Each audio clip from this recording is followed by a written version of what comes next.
ಸ್ನೇಹಿತರೆ ನಮಸ್ಕಾರ. ಈ ಬಿಗ್ ಬಾಸ್ ಹತ್ರ ಬಂದಂತೆ ಒಂದಷ್ಟು ಡೆವಲಪ್ಮೆಂಟ್ಗಳು ಕನ್ನಡ ಕಿರುತೆರೆ ಲೋಕದಲ್ಲಿ ಮತ್ತು ಮಾಧ್ಯಮ ಲೋಕದಲ್ಲಿ ನಡೆಯೋದು ಸಾಮಾನ್ಯ. ಅದರಂತೆ ಈಗ ಕಿರುತೆರೆ ಲೋಕದಲ್ಲಿ ಒಂದಷ್ಟು ಧಾರಾವಾಹಿಗಳು ಇದ್ದಂತಿದ್ದಾವೆ.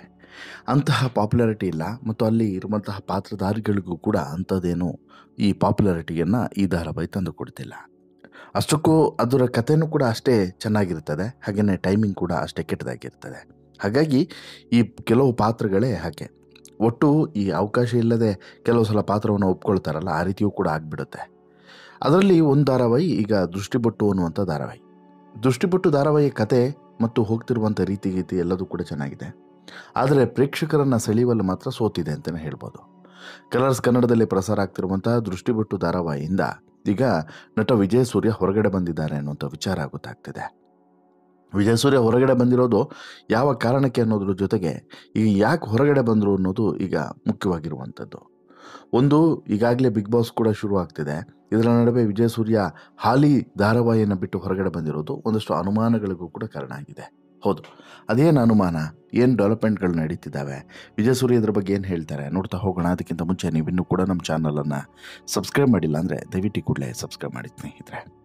ನೋಡಿ, ಅಗ್ನಿಸಾಕ್ಷಿ ಎನ್ನುವಂತಹ ಧಾರಾವಾಹಿಯ ಮೂಲಕ ಕನ್ನಡ ಕಿರುತೆರೆ ಲೋಕಕ್ಕೆ ಪರಿಚಯವಾದಂಥ ನಟ ಅಂತ ಹೇಳಿದ್ರೆ ಅದು ವಿಜಯ್ ಸೂರ್ಯ. ಅಗ್ನಿಸಾಕ್ಷಿ ಧಾರಾವಾಹಿಯ ಬಳಿಕ ಅಂಥದ್ದೊಂದು ಪಾತ್ರ ಮತ್ತೆ ವಿಜಯ್ ಸೂರ್ಯಗೆ ಸಿಗಲಿಲ್ಲ ಮತ್ತು ಅಂಥದ್ದೊಂದು ಟ್ರೇಡ್ ಮಾರ್ಕ್ ಕೂಡ ಸೆಟ್ ಮಾಡೋದ್ರಲ್ಲಿ ವಿಜಯ್ ಸೂರ್ಯ ಸೋತರು. ಸಿನಿಮಾದಲ್ಲೇ ನಟಿಸಿದರೂ ಕೂಡ ಸಿನಿಮಾ ರಂಗದಲ್ಲೂ ಕೂಡ ಅಂಥದ್ದೇನು ಪಾಪ್ಯುಲಾರಿಟಿ ವಿಜಯ್ ಸೂರ್ಯಗೆ ಸಿಗಲಿಲ್ಲ, ಕಿರುತೆರೆಯಲ್ಲಿ ಸಿಕ್ಕಷ್ಟು. ಈಗ ಸದ್ಯಕ್ಕೆ ದೃಷ್ಟಿಬೊಟ್ಟು ಅನ್ನುವಂತಹ ಧಾರಾವಾಹಿಯಲ್ಲಿ ನಟಿಸ್ತಾ ಇದ್ದಾರೆ. ಕಲರ್ಸ್ ಕನ್ನಡದಲ್ಲಿ ಪ್ರಸಾರ ಕಾಣ್ತಿರುವಂತಹ ಈ ಧಾರಾವಾಹಿ. ಆದರೆ ಅನ್ಫಾರ್ಚುನೇಟ್ಲಿ ಈಗ ಈ ಧಾರಾವಾಹಿಯಿಂದನೂ ಕೂಡ ವಿಜಯ್ ಸೂರ್ಯ ಹೊರಗಡೆ ಬಂದಿದ್ದಾರೆ ಅನ್ನುವಂಥ ವಿಚಾರ ಗೊತ್ತಾಗಿದೆ.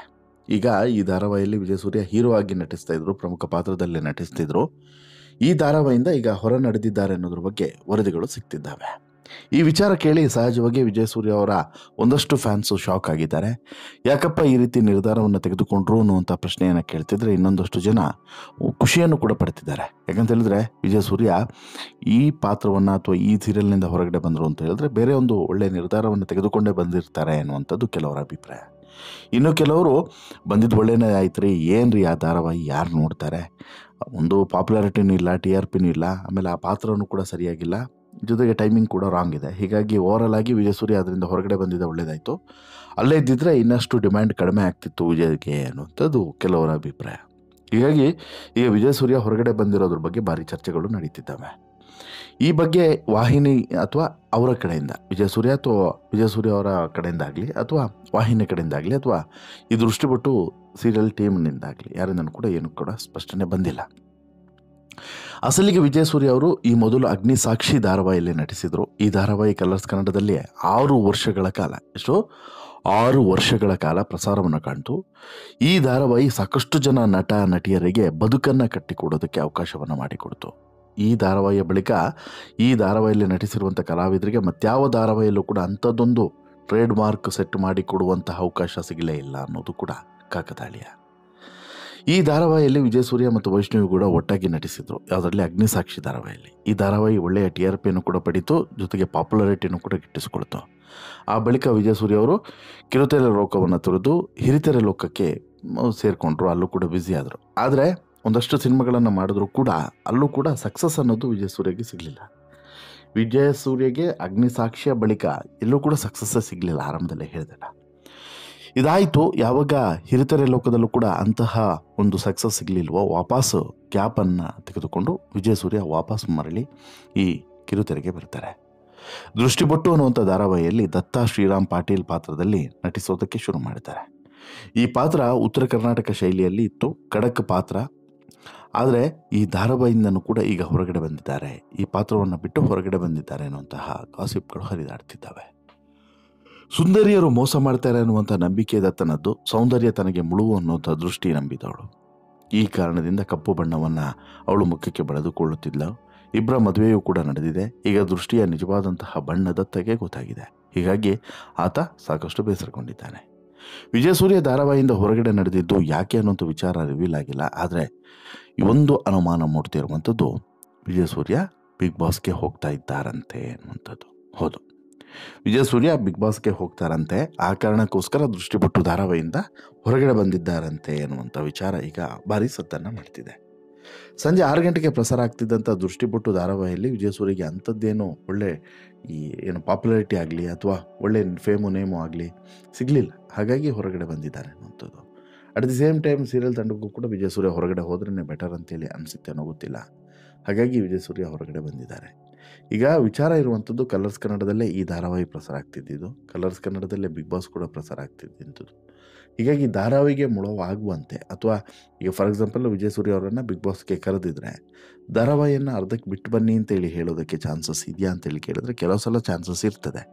ಈಗ ಧಾರಾವಾಹಿಯಲ್ಲಿ ಅಂಥದ್ದೇನು TRP ಇರದೇ ಇದ್ದಾಗ ಅಟ್ಲೀಸ್ಟು ವಿಜಯ್ ಸೂರ್ಯ ಬಿಗ್ ಬಾಸ್ಗೆ ಬಂದರೆ ಅಲ್ಲೊಂದು ಸ್ವಲ್ಪ TRPನಾದರೂ ಕ್ರಿಯೇಟ್ ಆಗ್ಬೋದು, ಅಲ್ಲೊಂದು ಸ್ವಲ್ಪ ಪಾಪ್ಯುಲಾರಿಟಿನಾದರೂ ಗಿಟ್ಟಿಸ್ಕೊಳ್ಬಹುದು ಅನ್ನೋಂಥ ಲೆಕ್ಕಾಚಾರ ಇರ್ತದೆ ಇಬ್ಬರಿಗೂ ಕೂಡ. ಚಾನಲ್ನವ್ರಿಗೆ ಹೇಗೆ ಅಂತ ಹೇಳಿದ್ರೆ ವಿಜಯ್ ಸೂರ್ಯ ಒಂದು ನೇಮ್ ಇದೆ, ಆ ನೇಮ್ ಸಹಾಯ ಮಾಡ್ತದೆ ಅನ್ನೋದು ಚಾನಲ್ನ ನಂಬಿಕೆ. ವಿಜಯ್ ಸೂರ್ಯಗೆ ಹೇಗೆ ಅಂತ ಹೇಳಿದ್ರೆ ಸೀರಿಯಲ್ ಅಂತೂ ಏನೋ ಫ್ಲಾಪ್ ಆಯಿತು, ಅಟ್ಲೀಸ್ಟ್ ಇಲ್ಲಾದರೂ ಒಂಚೂರು ಪಾಪ್ಯುಲಾರಿಟಿ ಬರಬಹುದೇನೋ ಅನ್ನುವಂಥದ್ದು. ಆ ಕಾರಣಕ್ಕೋಸ್ಕರ ವಿಜಯ್ ಸೂರ್ಯ ಒಪ್ಕೊಳ್ಬಹುದು ಅನ್ನುವಂಥದ್ದು, ಅಂದರೆ ಈ ಸೀರಿಯಲನ್ನು ಬಿಡೋದಕ್ಕೆ ಕಾರಣ ಅದೇ. ಹೀಗಾಗಿ ವಿಜಯ್ ಸೂರ್ಯ ಬಿಗ್ ಬಾಸ್ಗೆ ಬರಬಹುದು ಏನೋ ಅಂತೇಳಿ. ಇನ್ನು ಬಿಗ್ ಬಾಸ್ಗೆ ವಿಜಯ್ ಸೂರ್ಯ ಬಂದರೆ ಪ್ಲಸ್ ಏನು ಮೈನಸ್ ಏನು ಕೇಳಿದ್ರೆ ವಿಜಯ್ ಸೂರ್ಯಗೆ ಈ ನಟನಾ ಕ್ಷೇತ್ರದ ಸಾಕಷ್ಟು ಅನುಭವಗಳಿದ್ದಾವೆ, ಇಂಡಸ್ಟ್ರಿಯಲ್ಲಿ ಸಾಕಷ್ಟು ಜನ ಪರಿಚಯ ಇದ್ದಾರೆ. ಹೀಗಾಗಿ ಇನ್ನುಳಿದ ಸ್ಪರ್ಧಿಗಳ ಬಗ್ಗೆನೂ ಕೂಡ ಇವರಿಗೆ ಒಂದು ಪರಿಚಯ ಇದ್ದೇ ಇರ್ತದೆ. ಮತ್ತೊಂದು multi talented fellow Vijay Surya, so that ಅದು ಕೂಡ ಹೆಲ್ಪ್ ಆಗ್ಬೋದು. ಹಾಗೆಯೇ ಬಿಗ್ ಬಾಸ್ ಅನ್ನುವಂಥದ್ದು 2ನೇ ಇನ್ನಿಂಗ್ಸಿಗೂ ಕೂಡ ಕಾರಣ ಆಗ್ಬೋದು, ಅಂದರೆ ಸಕ್ಸಸ್ಫುಲ್ ಇನ್ನಿಂಗ್ಸನ್ನು ನಡೆಸೋದಕ್ಕೆ ಇದು ಕಾರಣ ಆಗ್ಬೋದು, ಸಹಾಯ ಆಗ್ಬೋದು ಅನ್ನುವಂಥದ್ದು ಮತ್ತೊಂದು ನಂಬಿಕೆ. ಹೀಗಾಗಿ ವಿಜಯ್ ಸೂರ್ಯ ಬಿಗ್ ಬಾಸ್ಗೆ ಬರಲಿ ಅನ್ನುವಂಥದ್ದು ಕೆಲವರ ಬೇಡಿಕೆ. ಆದರೆ ಕೆಲವರು ಬೇಡ, ಒಂದ್ಸಲ ಬಿಗ್ ಬಾಸ್ಗೆ ಬಂದರು ಅಂತ ಹೇಳಿದ್ರೆ ಮತ್ತೆ ಕಿರಿಯರು ಕೆಲವು ಸಲ ಉಲ್ಟಾಪಲ್ಟ ಆಗಿಬಿಡುತ್ತದೆ. ಈಗೇನೋ ಒಂದಷ್ಟು ಅವಕಾಶಗಳಿದ್ದಾವೆ, ಆ ಅವಕಾಶಗಳನ್ನು ಪಡ್ಕೊಂಡು ಇದ್ದಿದ್ದರಲ್ಲಿ ಖುಷಿ ಪಡ್ಕೊಂಡು ಹೋಗಲಿ. ಬಿಗ್ ಬಾಸ್ ಅಂತ ಕಾರ್ಯಕ್ರಮಕ್ಕೆ ಬಂದ್ಕೊಂಡು ಇಡೀ ಅವರ ಪರ್ಸನಲ್ ಲೈಫನ್ನೇ ಬೀದಿ ರಂಪ ಮಾಡಿಕೊಂಡು ಹಾಳು ಮಾಡ್ಕೊಳ್ಳೋದು ಬೇಡ ಅನ್ನೋದು ಕೆಲವರ ಅಭಿಪ್ರಾಯ. ಇನ್ನೂ ಕೆಲವು ಕಡೆ ವಿಜಯ್ ಸೂರ್ಯ ಅವರ ಖಾಸಗಿ ಜೀವನವೂ ಕೂಡ ಹಳಿ ತಪ್ಪಿದೆ. ಹಾಗಾಗಿ ಈ ಕಾರಣಕ್ಕೋಸ್ಕರ ವಿಜಯ್ ಸೂರ್ಯ ಅವರನ್ನು ಇಲ್ಲಿ ಬಿಗ್ ಬಾಸ್ಗೆ ಕರೀತಾ ಇದ್ದಾರಂತೆ ಅನ್ನುವಂಥದ್ದು ಕೂಡ ಕೆಲವರ ಅಭಿಪ್ರಾಯ. ಹಾಗಾಗಿ ಇಲ್ಲಿ ಕರೆಕ್ಟಾಗಿ ಯಾವುದೂ ಕೂಡ ಅಪ್ಡೇಟ್ಸ್ ಇಲ್ಲ. ಬಟ್ ಒಂದಂತೂ ಸತ್ಯ, ವಿಜಯ್ ಸೂರ್ಯ ದೃಷ್ಟಿಪಟ್ಟು ಧಾರಾವಾಹಿಯಿಂದ ಆಲ್ಮೋಸ್ಟ್ ಅಲ್ಲಿ ಹೊರಗಡೆ ಬಂದಿದ್ದಾರೆ. ಹೊರಗಡೆ ಬಂದವರು ಈಗ ಬಿಗ್ ಬಾಸ್ಗೆ ಹೋಗುವಂಥ ಆಲೋಚನೆಯಲ್ಲಿ ಇದ್ದಾರೆ ಅನ್ನೋದು ಸತ್ಯ. ಬಟ್ ಅದು ಯಾವ ರೀತಿ ವಿಜಯ್ ಸೂರ್ಯಗೆ ಲಾಭ ಆಗ್ತದೆ ನಷ್ಟ ಆಗ್ತದೆ ಅದ್ರ ಬಗ್ಗೆ ಇಮ್ಯಾಜಿನೇಷನ್ ಕೂಡ ಮಾಡೋದಕ್ಕೆ ಸಾಧ್ಯವಿಲ್ಲ. ವಾಟ್ ಎವರ್, ಒಳ್ಳೆಯ ನಿರ್ಧಾರವನ್ನು ತೆಗೆದುಕೊಳ್ಳಿ, ಒಳ್ಳೆಯದಾಗಲಿ ಅನ್ನುವಂಥದ್ದು ಎಲ್ಲರ ಹಾರೈಕೆ, ನಮ್ಮದು ಕೂಡ ಅದೇ ಹಾರೈಕೆ. ನಿಮಗೆ ಅನಿಸುತ್ತೆ ವಿಜಯ್ ಸೂರ್ಯ ಸೀರಿಯಲನ್ನು ಬಿಟ್ಟು ಬಿಗ್ ಬಾಸ್ಗೆ ಬಂದರೆ ಒಳ್ಳೆಯದು ಅಂತೇಳಿ ಅನಿಸುತ್ತಾ, ಅಥವಾ ಬಿಗ್ ಬಾಸ್ ಬಾರದೇ ಇರೋದೇ ಬೆಟರ್ ಅಂತೇಳಿ ಅನಿಸುತ್ತಾ? ನಿಮ್ಮ ಅಭಿಪ್ರಾಯನ ಕಮೆಂಟ್ ಮಾಡಿ ತಿಳಿಸಿ. ಜೊತೆಗೆ ಈ ಸ್ಟೋರಿ ಇಷ್ಟ ಆಯಿತು ಅಂತ ಹೇಳಿದ್ರೆ ಲೈಕ್ ಮಾಡಿ, ಶೇರ್ ಮಾಡಿ, ಚಾನಲ್ಗೆ ಸಬ್ಸ್ಕ್ರೈಬ್ ಆಗೋದನ್ನು